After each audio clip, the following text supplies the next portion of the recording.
tersebut untuk digunakan dalam kenduri laut, penerimaan masyarakat nelayan terhadap penggunaan uang ini kemungkinan besar akan negatif.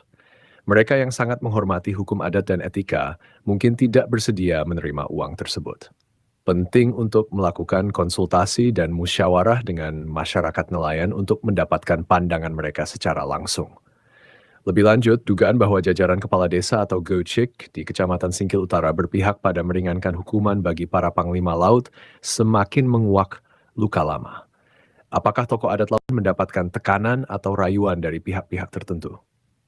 Dugaan adanya upaya meringankan hukuman bagi para panglima laut ini menyayat hati para nelayan yang pernah dihukum keras berdasarkan hukum adat laut. Pertanyaan yang tak kunjung padam adalah, mengapa Panglima Laut menerima uang tersebut tanpa memberitahukan kepada Kapolsek dan masyarakat? Ini menambah keraguan terhadap integritas proses hukum adat yang berlaku.